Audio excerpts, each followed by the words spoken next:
Something about this week doesn't feel right. You can sense it in the air, that uneasy quiet before something big breaks. Online, whispers are growing louder, and all of them seem to circle back to one name: Tyler Robinson. At first, it sounded like just another rumor, but the deeper you look, the more unsettling it becomes. What started as a tragedy has now spiraled into confusion, secrets, and power. And at the center of it all stands Tyler Robinson, a name that suddenly means something far darker than anyone expected. Tuesday began like any other day until the reports started surfacing.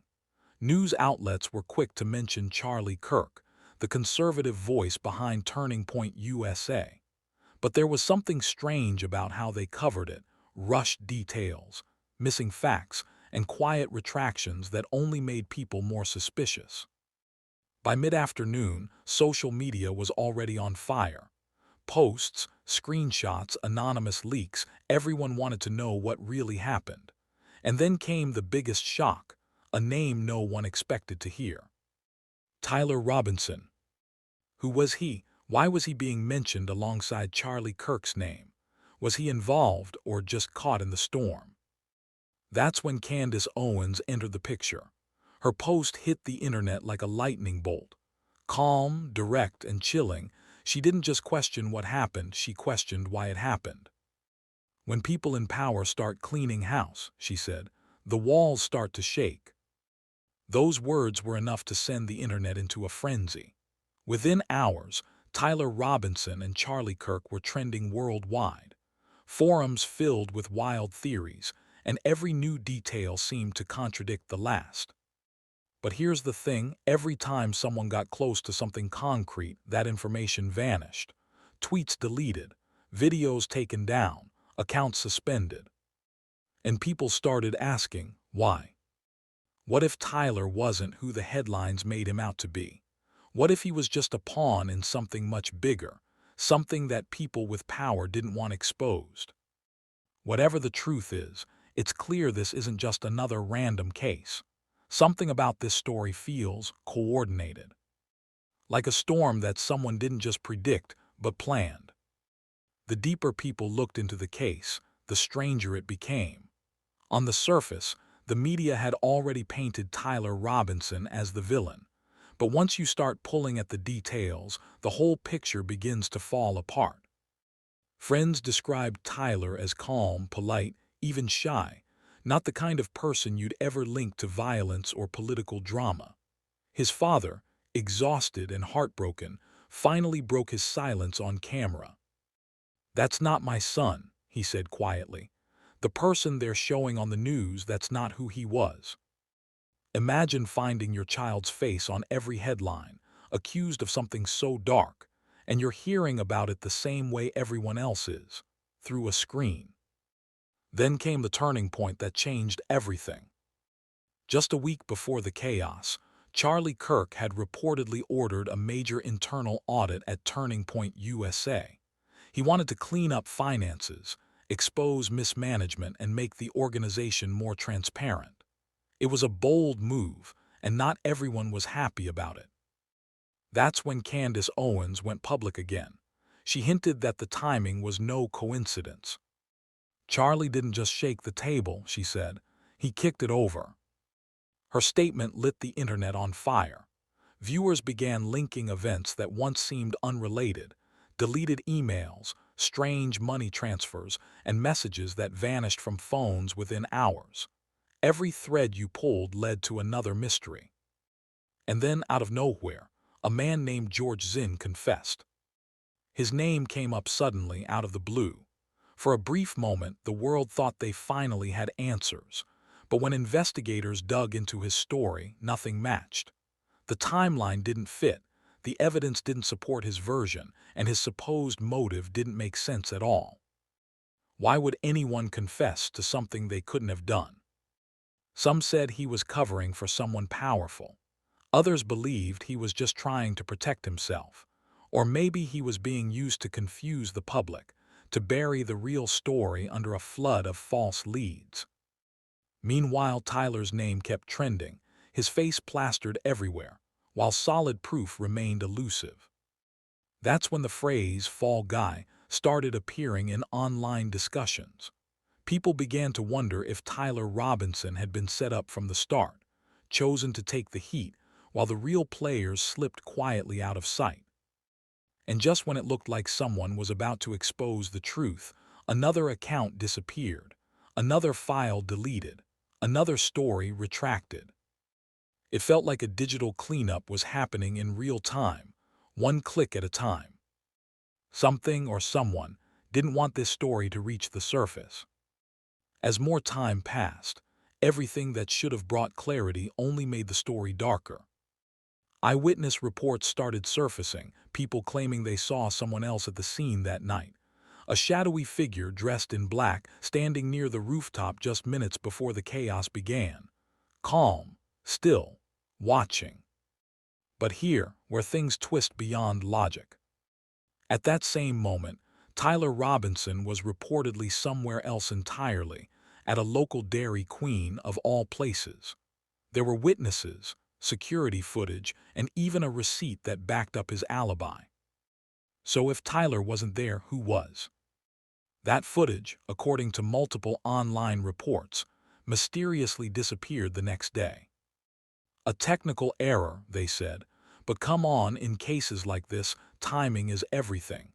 A convenient glitch right when people start asking real questions. It didn't sit right with anyone. Then Candace Owens came back into the picture again. Calm but firm, she didn't give new evidence. Instead, she dropped a single sentence that froze everyone watching.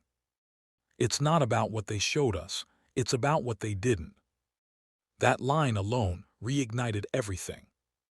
People started re-examining timelines, comparing audio clips, screenshots, and surveillance images that slipped through before they vanished. What they found were inconsistencies, time stamps that didn't match, blurred faces, missing sound bites.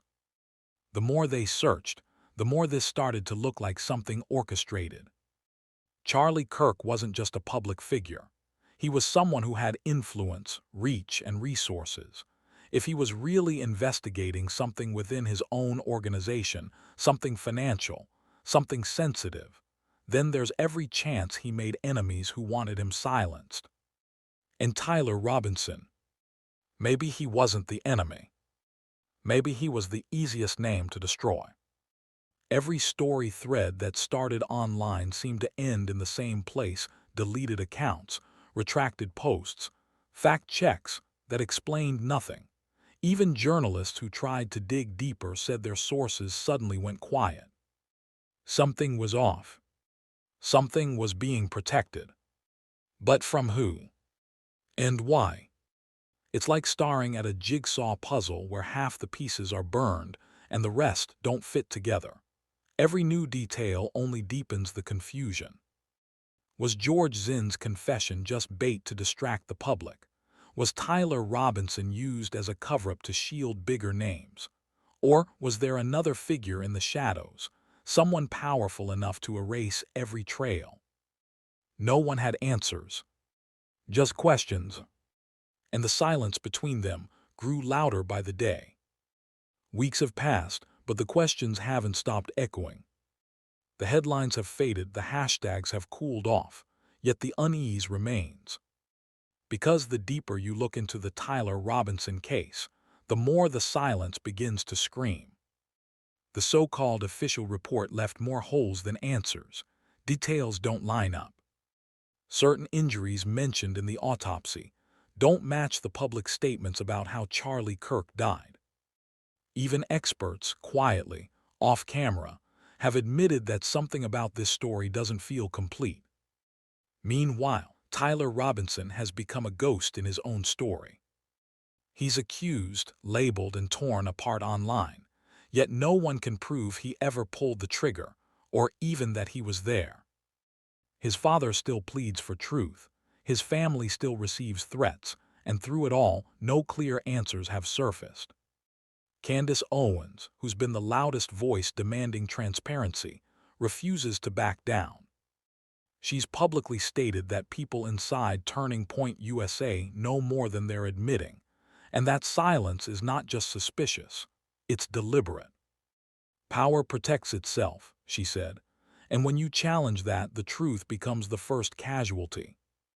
Those words cut deep, because she's right. When you start asking the wrong questions, the noise gets louder until it's suddenly quiet again. That kind of silence isn't peace, it's pressure, it's control. Some claim Tyler was a pawn, others insist he was framed, and a few whisper that the whole event was meant to distract the public from something even bigger. Whatever the truth is, it hasn't come out yet. Maybe it's buried in deleted emails. Maybe it's hidden behind the names no one dares to mention. Or maybe, just maybe, it's right in front of us, disguised as coincidence. But one thing is certain, this story isn't over. The people may move on, but the internet doesn't forget. Every clip, every post, every retracted statement, they all leave traces. And those traces might eventually lead to the truth. Because lies can fade, but the truth has a way of clawing its way back to the surface. It always does. Now I want to hear from you.